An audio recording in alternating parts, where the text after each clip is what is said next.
ప్రభునందు ప్రియమైన శ్రోతలకు వందనములు. ఈ పోడ్కాస్ట్ కార్యక్రమం నాకు స్వాగతం. మీ అందరి కొరకు ఈ కార్యక్రమమును ప్రసారం చేయుచున్నాం. విని దైవాశీస్సులు పొందుకోగలరు. ప్రభువునందు ప్రియమైన శ్రోతలు, యేసుక్రీస్తు ప్రశస్త నామములో మీ అందరికీ శుభములు, వందనములు.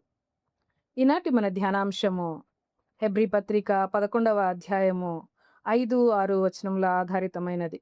Faith that pleases God, Enoch's life. దేవునికి ఇష్టమైన విశ్వాసము, హనోకు జీవితము. ప్రస్తుత ప్రపంచంలో చాలామంది విజయాన్ని, సంపదను, గౌరవాన్ని కోరుకుంటూ ఉన్నారు. కానీ జీవితంలో అత్యంత గొప్ప సాధన దేవునికి ఇష్టమైన జీవించటం. హెబ్రీ పత్రిక 10వ అధ్యాయంలో విశ్వాస వీరుల గురించి మనం చదువుతాం. వారిలో హనోకు ఒక ప్రత్యేకమైన వ్యక్తి. అతడు దేవునికి ఎంతో ఇష్టమైన వాడై ఉండి మరణాన్ని చూడకుండానే దేవుడు అతనిని తన యొద్దకు తీసుకుని పోయాడు. హనోకు జీవితము నిజమైన విశ్వాసం ఎలా ఉండాలో మనకు నేర్పిస్తుంది.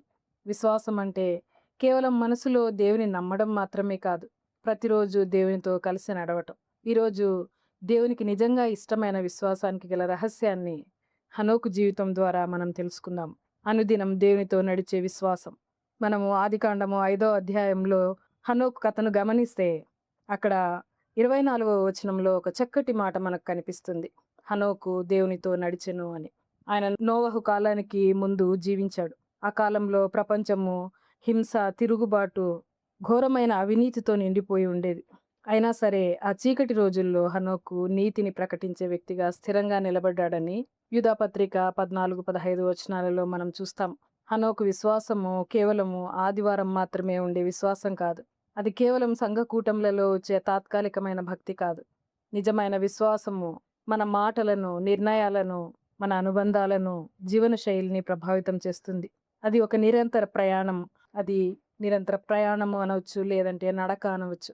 ఈ నడక అనేది ఒక స్థిరమైన, ఒకే దిశలో సాగే భాగస్వామ్యాన్ని సూచిస్తుంది.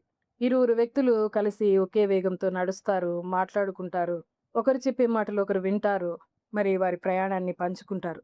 హనోకు ఆనాటి పాపపు లోకంతో వెళ్లకుండా 300 సంవత్సరాల పాటు ప్రతిరోజు దేవుని తోడునే ఎంచుకున్నాడు. అందుకే ఆయన దేవునికి ఇష్టడయ్యాడు. హెబ్రీ పత్రిక 11వ అధ్యాయం 6వ వచనంలో ఇలా రాయబడి ఉంటున్నది: విశ్వాసం లేకుండా దేవునికి ఇష్టడై ఉండుట అసాధ్యము అని. ఇక్కడ గమనించండి, కష్టము అని చెప్పలేదు, అక్కడ అసాధ్యము అని చెప్పబడింది. కేవలము మంచి క్రియలు మాత్రమే దేవునికి ఇష్టమైనవి కావు, వాటికి విశ్వాసం అవసరం. హనోకు సంపూర్ణ హృదయముతో దేవుని నమ్మినందున దేవునికి ఇష్టడయ్యాడు. ఈరోజు మనలో చాలా మంది మన చుట్టూ ఉన్న వారిని సంతోషపరచడానికి ప్రయత్నిస్తూ ఉన్నాం. కానీ మన మొదటి లక్ష్యము దేవునికి ఇష్టమైన వారిగా ఉండాలి. సంతోష సమయాలలో మాత్రమే కాదు, కష్ట సమయంలో దేవునిపై నమ్మకం ఉంచిన వారిని దేవుడు ఆదరిస్తాడు, ఆనందంగా చూస్తాడు. దానియేలు గ్రంథము 3వ అధ్యాయంలో చూస్తే షడ్రకు, మెషెకు, అబేద్నెగోలు అగ్నిగుండంలో కూడా దేవునిపై విశ్వాసం ఉంచారు. నిజమైన విశ్వాసం అంటే దేవుడు నిజమైన వాడని నమ్మడము, ఆయనను వెదుకువారికి తగిన ప్రతిఫలము దయచేయువాడని నమ్మాలి, ఆయన తన వాగ్దానములను నెరవేర్చువాడని నమ్మాలి. దేవుడు నిజమైన విశ్వాసాన్ని ఎప్పుడూ నిర్లక్ష్యం చేయడు. హనోకు ఆ చీకటి లోకంలో కూడా దేవుని వెతకటానికి గల కారణము, నిజమైన ప్రతిఫలము కేవలం భూమి మీద ధనమో, పదవులో, సుదీర్ఘ ఆయుష్షో కాదు, దేవుడే ఆయనకు లభించే అతిపెద్ద ప్రతిఫలమని నమ్మాడు. మనం హనోకుల శారీరకంగా మరణాన్ని తప్పించుకోలేకపోవచ్చు, కానీ యేసుక్రీస్తు ప్రభువులనందు విశ్వాసముంచే ప్రతి వారికి ఇదే ఆత్మీయ సత్యం వర్తిస్తుంది. యేసుప్రభుల వారు వాగ్దానం చేసినట్లు యోహాను సువార్త 11వ అధ్యాయము 25-26 వచనాలలో గమనిస్తే, నా యందు విశ్వాసముంచువాడు చనిపోయినను బ్రతుకును, బ్రతికి నా యందు విశ్వాసముంచు ప్రతివాడు ఎన్నటికి చనిపోడు అని ఆయన వాగ్దానం చేసి ఉంటున్నాడు. హనోకు జీవితము ఈ లోకం తాత్కాలికమని, దేవునితో నిత్య జీవమే శాశ్వతమని గుర్తు చేస్తుంది. హనోకు జీవితము చరిత్ర పుటల్లో నిలిచిపోయింది. ఆయన జీవితము మనకిచ్చే సందేశం ఒక్కటే: ఆయన దేవునితో నడిచాడు, అది దేవునికి ఇష్టమై ఉన్నది. ప్రియ శ్రోతలు, ఈరోజు మనలను మనము ప్రశ్నించుకుందాము. నేను ప్రతిరోజు దేవునితో నడుస్తూ ఉన్నానా? నా జీవితము దేవునికి ఇష్టమైనదా?